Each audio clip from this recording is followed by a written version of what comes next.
Every capsule in there is absolutely teeming with living, vibrant nutrients. Fermentation takes that plant and then it transforms it into a completely different state of nutrition. So you can do much more with a fermented turmeric than you can with an isolated, concentrated part of turmeric. Using a plant that will adapt with you and allow you to adapt to all of the stresses. Mushrooms work particularly well with the immune system. They were all herbs that were used in Ayurvedic medicine, in traditional Asian medicine, Eastern medicines. And I would still regard miso soup as one of the most nutritious foods that you could take. And we know now that a gut flora affects pretty much every area of our health. We'll now be able to provide with this per 2 capsules 30 billion, but hundreds of different species, not just a few.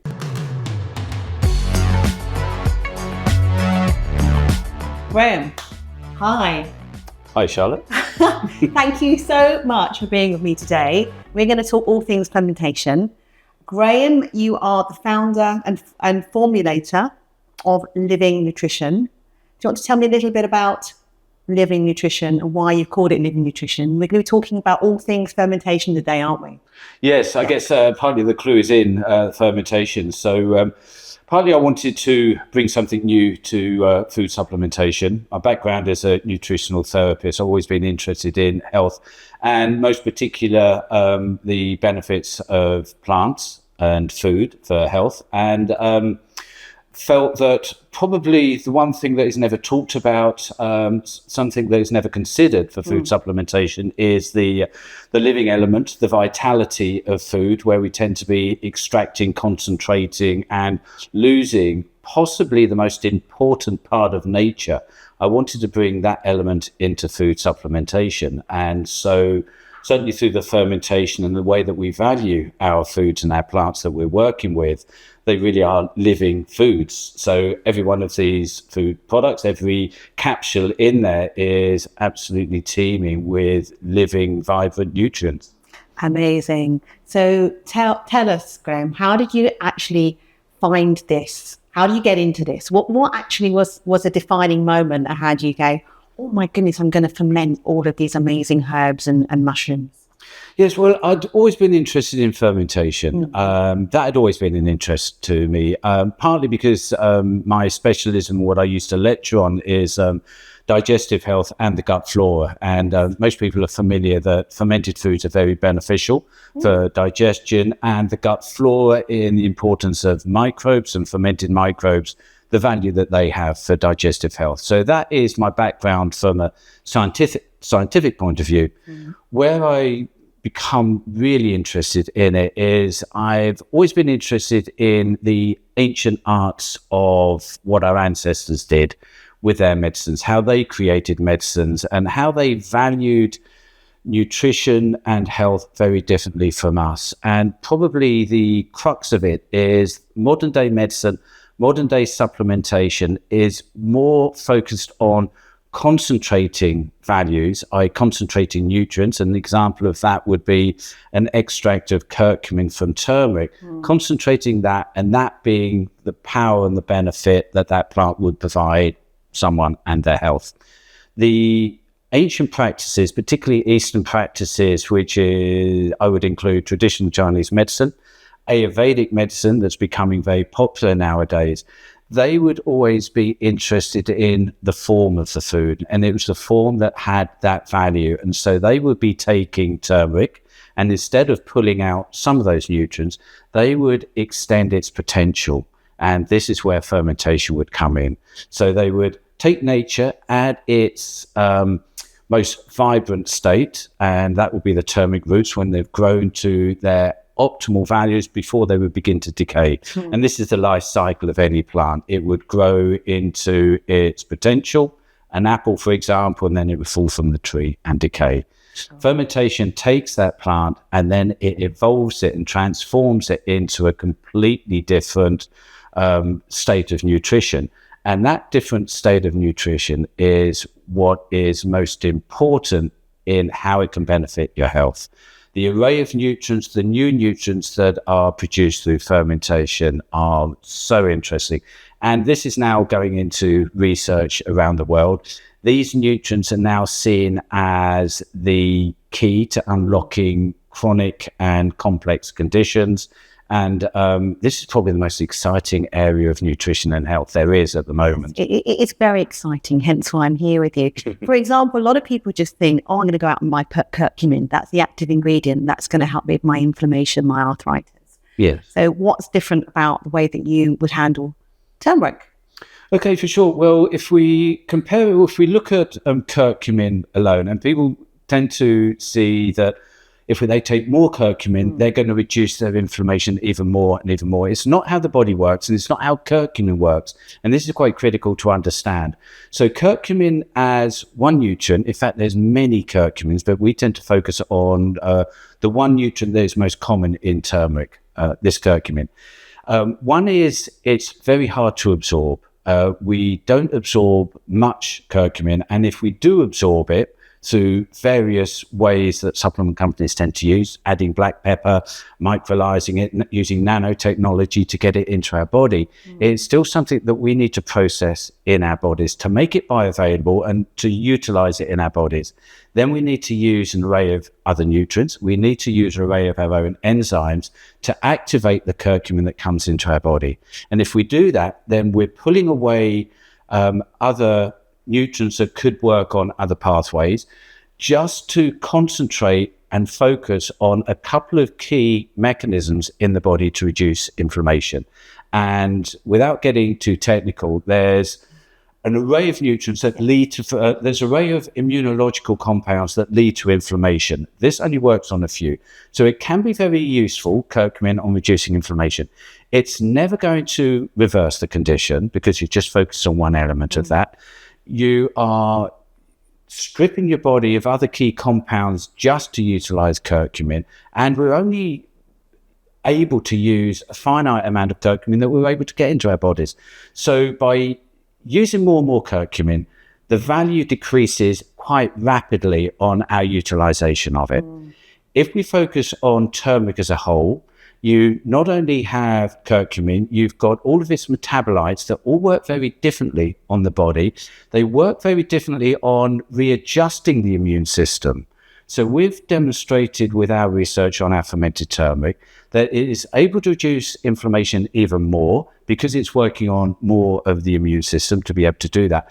But it's also helping readjust the immune system to help people come out of these inflammatory states, which is far more important in terms of a supplement of medicine on helping them achieve their ultimate goal of not having inflammation rather than just quenching it all the time. Yeah. So that's one part of it.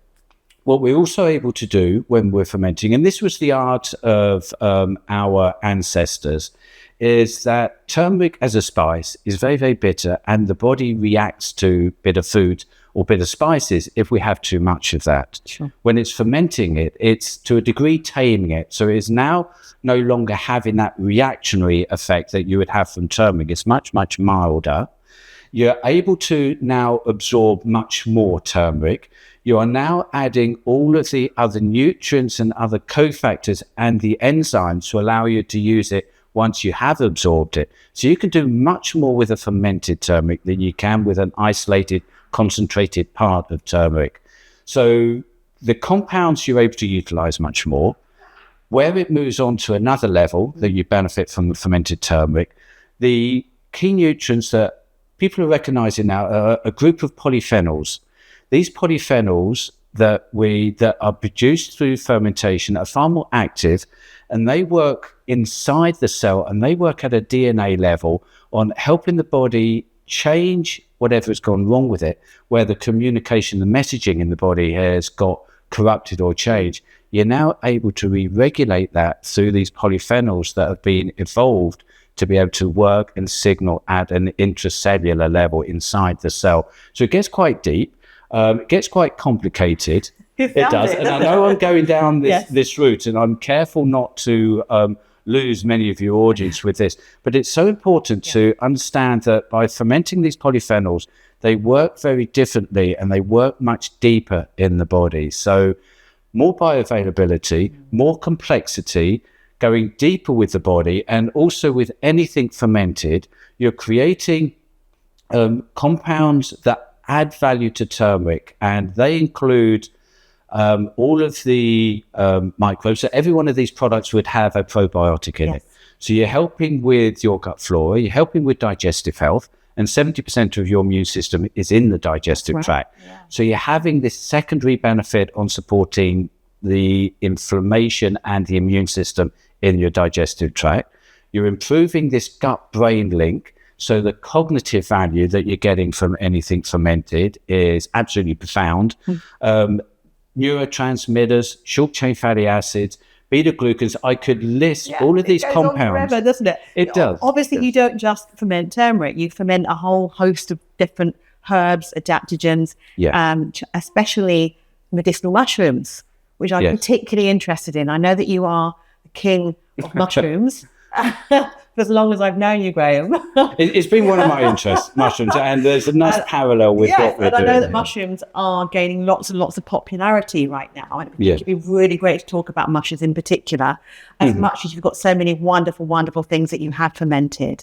But we have a really great foundation on why you ferment, especially with things like turmeric. But obviously that applies to all the other things that you ferment. So let's talk a little bit about the mushrooms that you ferment and what the benefits are of each of the mushrooms that you ferment, and also really the meaning of the word adaptogen as well, and what those specific benefits do. Yes, for sure. Lot to tackle there. Yes. So yes, mushrooms has been an interest of mine. And very similarly with the herbs, it's how they work with the body, and they offer quite unique properties, mushrooms, in how they help the immune system and the body re-regulate. And that, I guess, encapsulates the term adaptogens, and it's one that's more of a modern day phrase that mimics how we used to approach medicine many years ago. And so it's adaptogens by their name is using a plant that will adapt with you and allow you to adapt to all of the stresses that you're under every minute of the day. And the modern day lifestyle, we have stresses every which way. We've got noise stress, we've got electromagnetic frequency stress, EMF stress, we've got work stress with the nutrition stress, toxin stress. Everywhere there are stresses. And this has always been the case, not as bad as it's been lately. And so what the body always wants to do is, because we live in a dynamic, is we want to always re-regulate whatever is attacking our body or is putting pressure on our body. We are very, very effective in self-healing and self-regulating. And that is what the body is designed to do. And so adaptogens is where you would use nature, or you'd use a plant, and the holistic intention of that plant would help by all of its nutrients helping re-regulate it. And so an adaptogen as a plant is the whole of the plant. And adaptogens have been described as a non-specific act of a plant on helping the body re-regulate. And so if you extract elements of an adaptogen, then it's no longer an adaptogen, it's a targeted plant. It is now targeting part of what is deregulating the body. So it loses its adaptogenic qualities, yes? Exactly, and that's a great way of describing it. It loses that. Absolutely. I mean, I see I personally describe them as herbs that work with your body, like when it wants to relax, it will help you calm, and then when you need energy, it will provide that. Example. It works with you, and that's the beauty of them. And that is how naturopaths and our traditional medicines would see a plant. The plant wouldn't be the medicine, that wouldn't be the healer. The practitioner wouldn't be the healer. The body is the healer. You are the healer. All we can do is provide nutrients, other things to help your body do what it needs to do. And that's the crux, I guess, of traditional medicine and a naturopath. And so what I want to achieve with this is not to concentrate and focus on one particular part of the body. I just want to bring a new level of nutrition with the plants, the whole of the plants, that your body can access, can activate and utilize. And that is going to be a far better approach to your healing. And that is the basis of mushrooms. Mushrooms work particularly well with the immune system, but they work with all of your immune system. And they work at this deeper stem cell level is able to, the mushrooms and the research on the mushrooms that go back to the 1990s in particular, is that how they would work, their mechanisms, is they would communicate at a DNA level, intracellular level, and where the body would have gone off into an inflammatory, stuck in an inflammatory profile or an autoimmune profile, or whether it would be in a chronic disease, instead of trying to deal with the symptoms of this, it would go much, much deeper, and it would help the body swing back into this central spot on helping you re-regulate. And most chronic conditions now are based on the communication in your body, something that's got stuck or something that's gone wrong. And when you get stuck in this process, all we tend to do is focus on dealing with the symptoms, dealing with inflammation, dealing as an antioxidant, with aging, everything. All of this is dealt with at an intracellular level. And that's how mushrooms work, and it's how our fermented ones work. Beautiful. So you've got a variety of different mushrooms that you use. Yeah. What are the key ones? I know you've got chaga there. Chaga I brought along purely because this is one that I use, and I absolutely love chaga. And anyone that doesn't know about chaga, research chaga. It's probably the most amazing one. There's research that's come out with helping it with post-COVID symptoms. There's a lot of research on chaga, and it's quite an amazing one. Gut, isn't it? Is that? It can help with a whole host of things. When you're fermenting it, absolutely, it will help with digestive health. So chaga is the one that I would regard. It's the mushroom of vitality. If you're feeling just low, if your immune system is weak, and if you just need that general pick-me-up, chaga would be the one to take. It is a beautiful one. Most people want energy, don't they? So they do it help with that. Well, energy, the mushroom that's associated with energy is one called cordyceps. Right. You may have come across that one. Yeah. And the other benefit that fermentation adds to cordyceps, for example, for energy is fermentation naturally produces a lot of B vitamins. B vitamins go into these energy pathways inside your body. So if you're using cordyceps to help improve energy, these B vitamins are very important in processing cordyceps into these energy compounds in your body. You're also producing a lot of beta-glucans, which is one of the common nutrients in all mushrooms that help give you this wonderful platform of building the immune system up to a very healthy level. So if you have a low white blood cell count, then the beta-glucans in fermentation and in mushrooms help to build that up for you to be having a super immune system. Yeah. And that would be the basis of that. What if you've got a kind of an immune system that is working on overdrive, and you want to dampen your immune system down? Do they not modulate the immune system? Are they? Yes, they are. And that's the whole focus of them. And they all have, to a degree, those properties. But the mushroom that is most effective at doing that is one called reishi. It's one that we do ferment. There's some really interesting research coming out on fermented reishi, because this is absolutely a new area of research and food supplementation, fermented mushrooms. But reishi is amazing at reducing inflammation. It's been shown to reduce histamine actions. Yep. There's amazing studies on reishi with high inflammatory conditions. So when the body gets turbocharged on producing a lot of inflammation, then reishi is very good at dampening it. And that would be the mushroom of choice. It's one that I recommend for hay fever, for allergies, and for chronic inflammatory conditions. That would be one that I would recommend. I've got a friend who's got fibromyalgia, and she's normally on medications. And when she takes reishi, she doesn't need the medications. It completely eradicates all of her pain for the night. For her, it's a revelation. It's lovely to hear. Isn't it amazing? And I hate to say it, but reishi really does work that well, and I've seen it many times. So it's a great one to consider. So what other mushrooms are you fermenting? The other one that we're fermenting at the moment is lion's mane. Lion's mane is probably the most popular mushroom at the moment. It's the one that's associated with cognitive well-being. It helps focus. There's research on lion's mane for helping regenerate nerve tissue, and it's one that is seeing some research for dementia, for multiple sclerosis, and for nerve health in particular. Reason why we ferment mushrooms anyway is that, again, you can access the compounds much easier. Mushrooms are very hard to absorb and digest. That's one of the problems with mushrooms, and why extraction was always the way that traditional Chinese medicine would be able to take mushrooms from the ground and turn them into medicines. With the fermentation, this does a very similar process using the enzymes from fermentation to extract. But with lion's mane, because it's a very cognitive one, the value of fermentation, when you're supporting this gut-brain link through the fermented compounds and what fermentation offers, that additional value to lion's mane really does turn it into a quite amazing one.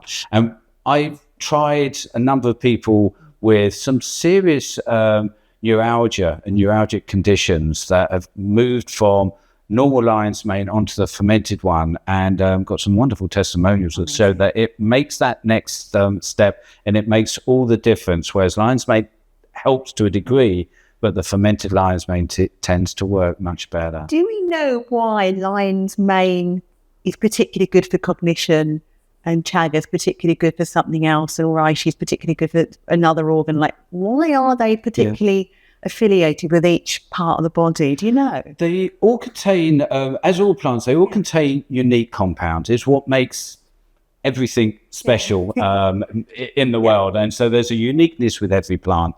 And it's understanding what those compounds are that make that plant unique and what value they offer you. So lion's mane have a group of compounds called erinacins, and I'm forgetting what the other compound is. It will come back. It will come back. I just need to take some of the product to help with that. So let's talk about reishi. Reishi has some interesting compounds called ganaderic acids. The key ones, ganaderic acid A and B, are amazing at reducing inflammation.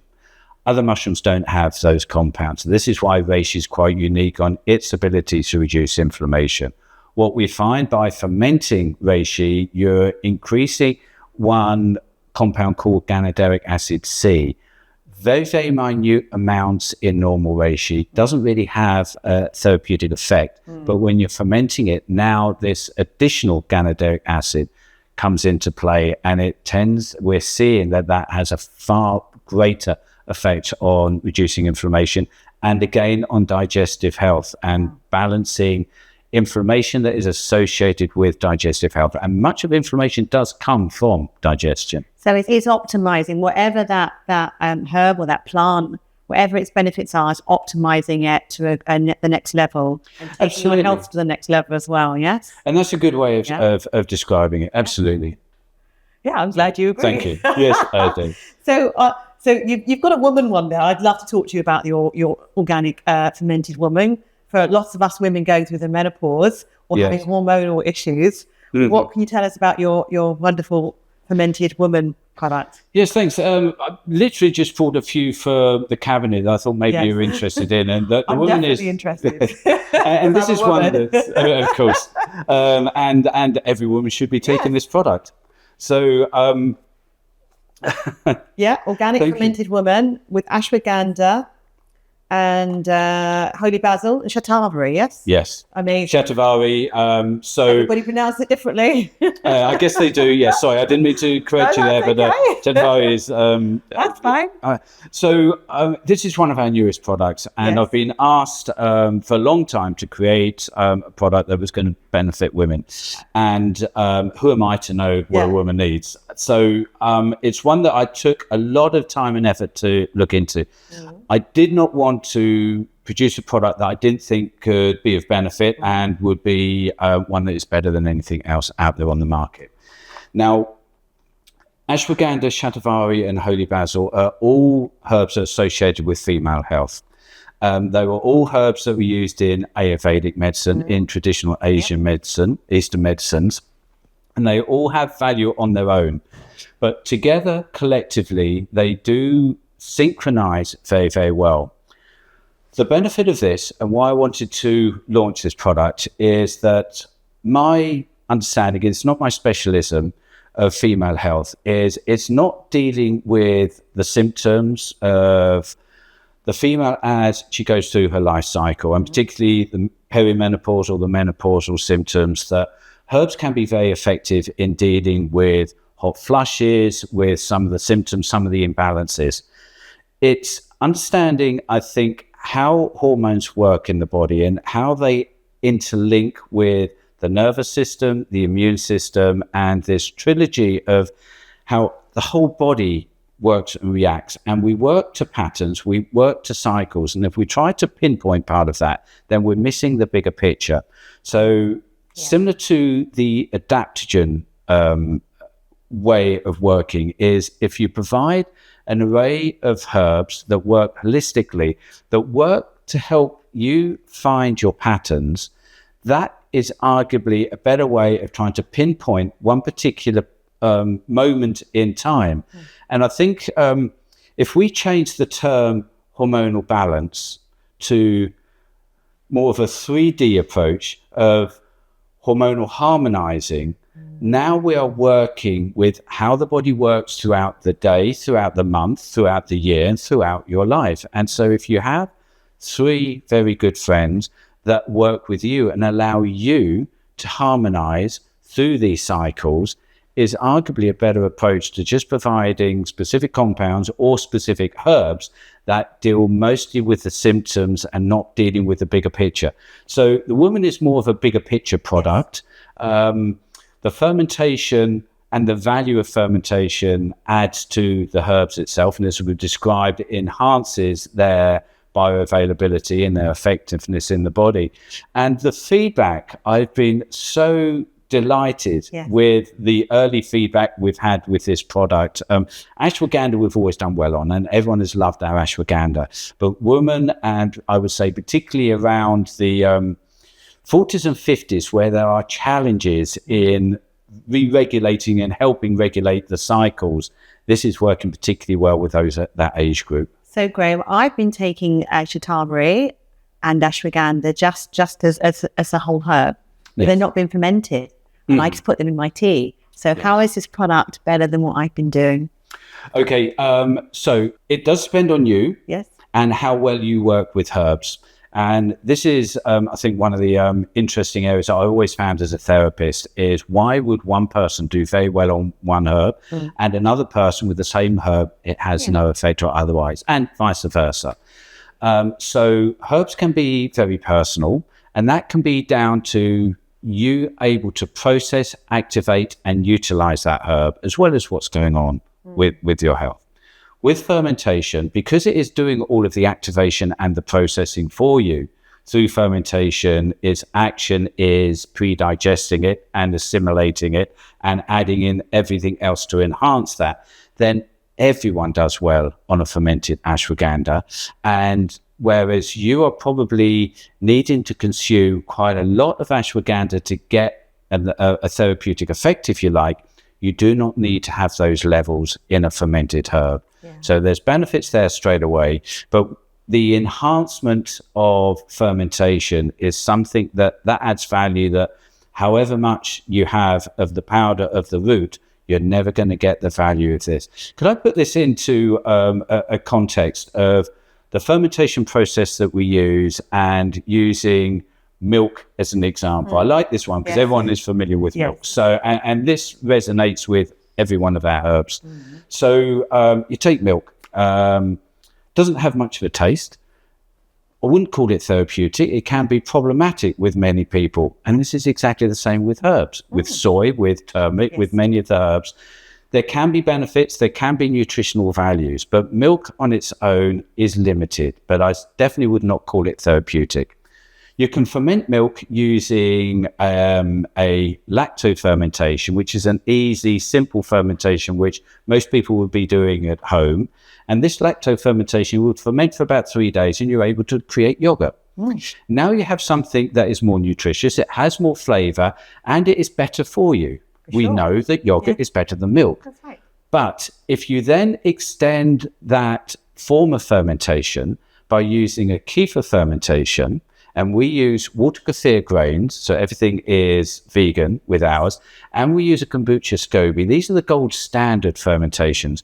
You're now adding many more of a biodiversity of microbes, including yeast, and not just the lactic acid microbes. You've now got thousands of different microbes, all contributing to each other. So instead of producing yogurt, you're now able to produce kefir or kefir. The value of kefir and the studies on kefir, on digestive health, on autism, and some of these really complex conditions that we're seeing with kefir, now you have something for milk that has a therapeutic value. And how many pints of milk do you think that you could drink to get the value of just the smallest amount of kefir?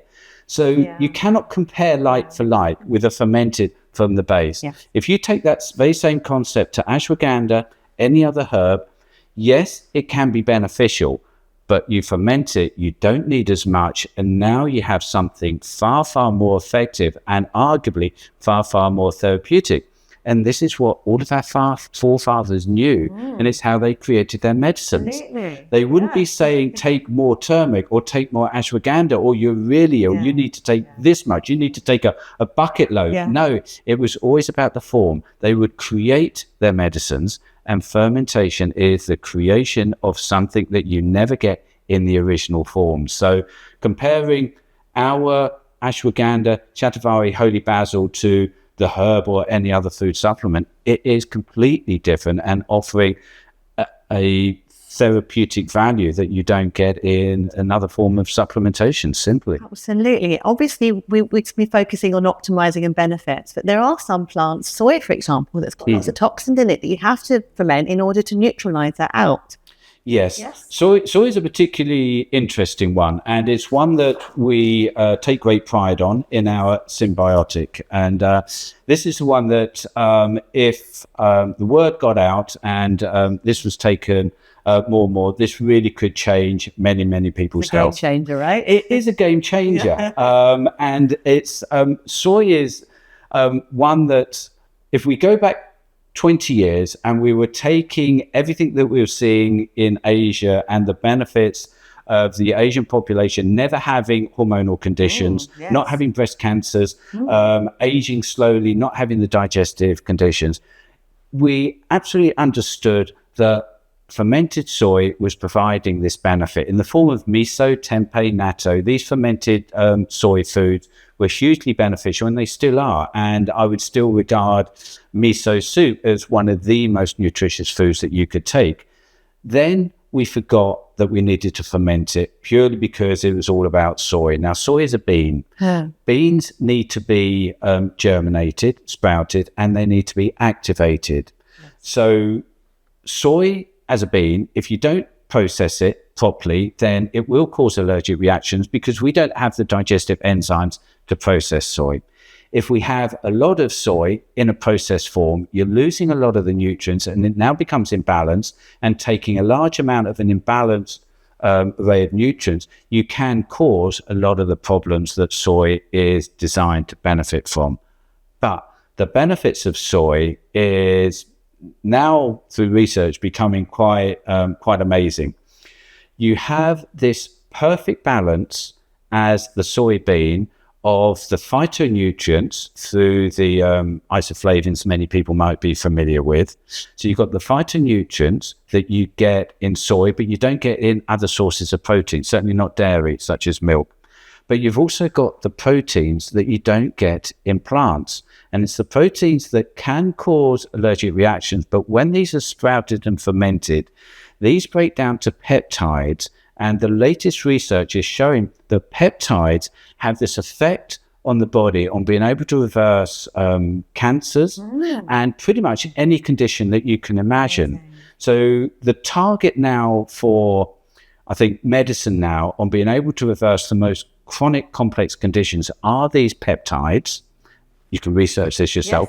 And soy peptides over the last couple of years has been shown to be the most effective way that we could able to absorb and utilize this in the body. So as the perfect food, fermented soy is it. It's the food that is able to re-regulate the gut flora. Because the mistake we tend to have, let's talk about the gut flora. Please. Let's do it. So the gut flora is this planet inside our own digestive tract that is home to thousands of different species and trillions and billions of microbes that are all there in happy harmony that provide this synergistic benefit to us and us to them. We provide them food. They convert this food into these amazing nutritious molecules, and that we absorb and we benefit from that. And we are codependent, our gut flora and our own health. And we know now that a gut flora affects pretty much every area of our health. It's implicated with every chronic condition that I've ever researched in some amount to a lesser or a higher amount. Of course, it's absolutely critical to digestive health. It's also critical for our absorption and our digestion. Where we've made a mistake is we've tend to focus on just a few microbes and using, I guess, the probiotic model of taking just a few strains or a few species and absorb and consuming those. That does not help with biodiversity, and that can be as problematic of a problem as it can be a benefit, because we focus on these lactic acid bacteria, Lactobacillus acidophilus, Rhamnosus plantarum. You can go through the list. And these are the probiotic microbes that people are more familiar with. The benefit of biodiversity in any living environment is absolutely key. So the more microbes you've got, the better. And we've got, as I say, the last count was about 1,200 or so that they have identified and researched in our digestive tracts. The only way to be able to provide a blueprint of those is through fermented foods, and the biodiversity, which includes the yeast as well, which is so important to the balance of the digestive tract, is through kefir, kombucha, and these foods. Okay. But we no longer really have access to those as a society. Most kombuchas, kefirs, are pasteurized, and all of the microbes are dead. Yeah.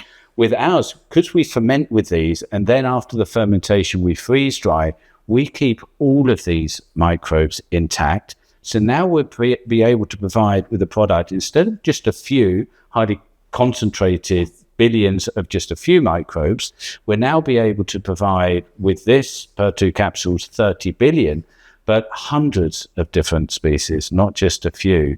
Wow. So that, as a probiotic, is hugely important, but more importantly, the fermented soy that this is grown on is included in this. So this is now re-regulating the digestive tract, helping any inflammation, helping with leaky gut, with anything that you could possibly imagine that fermented soy has been demonstrated to help with the body. So it's quite unique as a living fermented soy, and the form of fermentation, where we include 121 strains on the packaging, but there's far more than that in the body. But this is what we can demonstrate batch after batch after batch, but there's so much more. And obviously we're going to go and have a look at your freeze-dried machine as well. Yes, we can have a look at the process. Fermenting as well.